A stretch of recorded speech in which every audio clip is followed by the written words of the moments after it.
This is the easiest way to propagate any plant successfully. Even if you have a black thumb, even if you've tried before and failed, even if you're convinced you just weren't born with a green thumb. So let's get started. So from what we can see here, this orchid is in serious trouble. And if you look closely, it's actually telling us exactly what's wrong. The most obvious signs are these leaves, yellow, soft, and just hanging there limply over the side of the pot. Now, a lot of people see yellow leaves and immediately think the plant needs more water. But that's actually the worst thing you can do here, and I'll tell you why in just a second. When orchid leaves go soft and floppy like this, it almost never means the plant is thirsty. It means the roots have been damaged and can no longer deliver water and nutrients up to the leaves.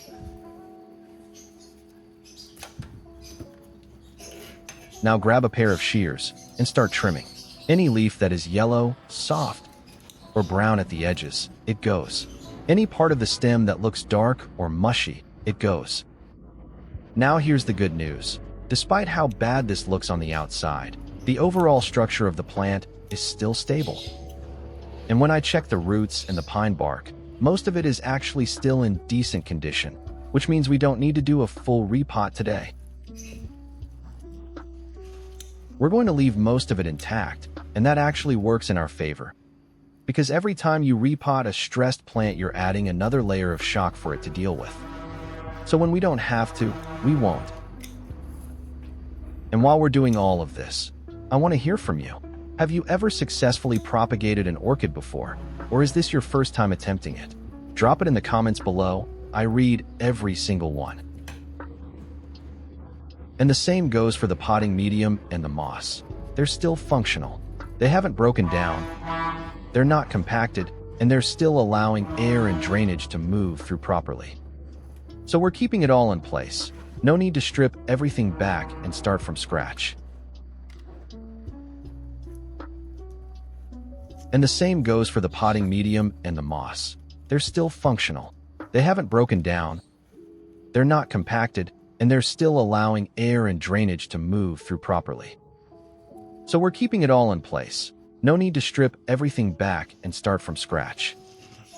Now for the flower spike. We're not removing the whole thing.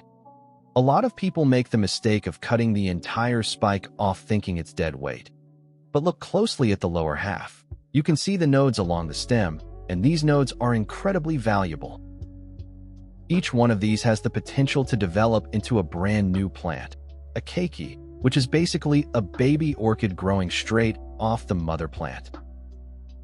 We're keeping every one of those nodes intact. Think of it as getting two plants for the price of one.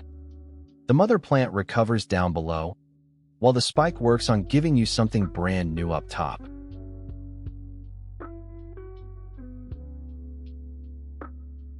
Now for our solution. We're starting with just 1 teaspoon of turmeric powder. Now fill the jar with water. It contains curcumin, a natural compound with incredibly strong antifungal and antibacterial properties. Turmeric is going to make sure none of that spreads any further. Give it a really good stir until the cinnamon is fully distributed throughout the water. You want to see that warm brown color spread evenly through the whole solution. Close the lid, and we're going to let that sit and steep for about 30 minutes. After 30 minutes, come back and give it one final stir, then we're going to strain it all out. Get rid of all the turmeric grounds and residue at the bottom.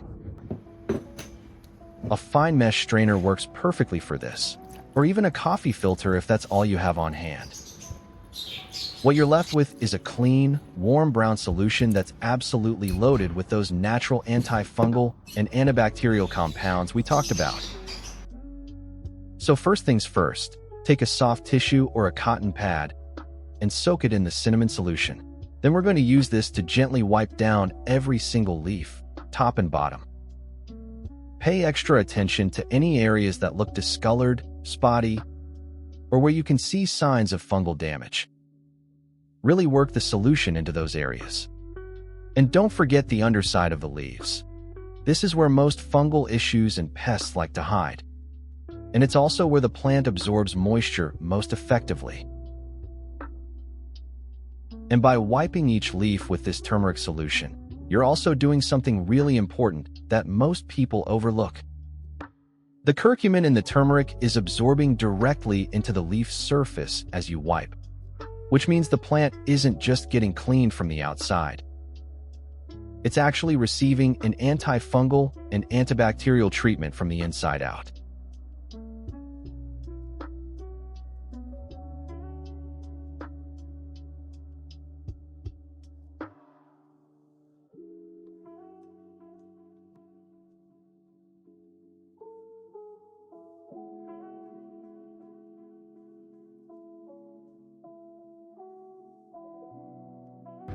Now pour a good portion of the solution into a spray bottle.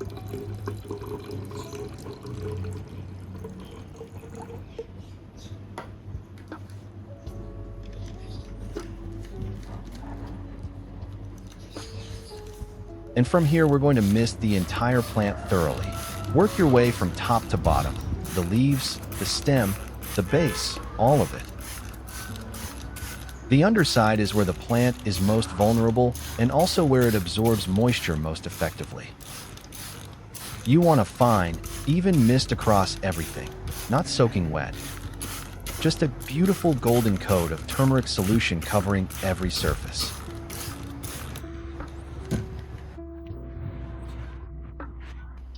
With whatever solution you have left, we're going to water it directly into the base of the plant. Pour it in slowly and evenly.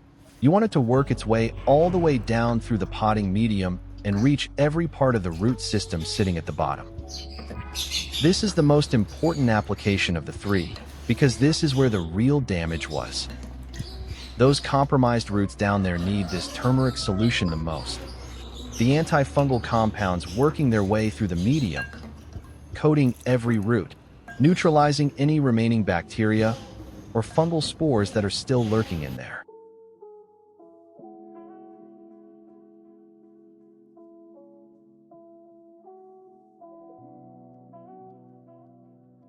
Now this next part is really important, so pay close attention. Take 2 pieces of tissue that has been soaked in the turmeric solution. Then we're going to wrap and clamp one around each node on the flower spike. Now here's why this matters. Those nodes are essentially dormant. By keeping them wrapped in a moist turmeric-soaked tissue, we're doing 2 things at once. First, we're maintaining constant humidity directly around each node. And second, the turmeric is protecting each node from any fungal or bacterial interference while they are in this vulnerable early stage.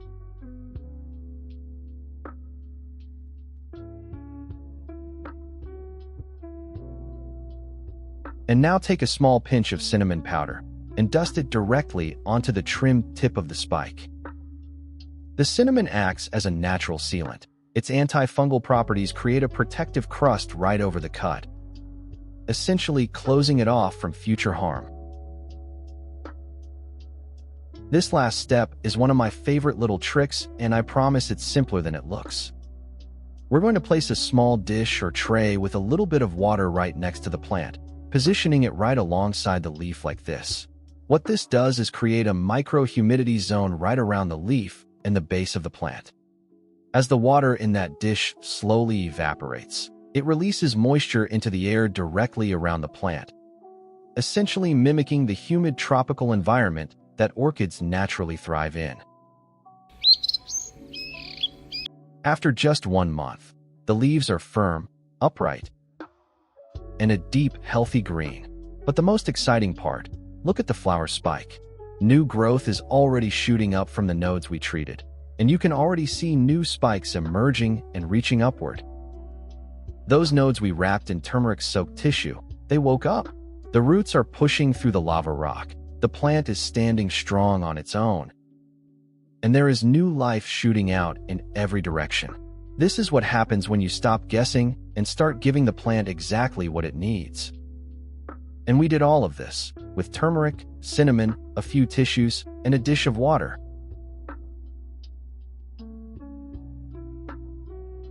And there you have it. If you found this useful, A like and a subscribe helps me more than you know, and it means I get to keep making videos like this one. And I'll see you in the next one.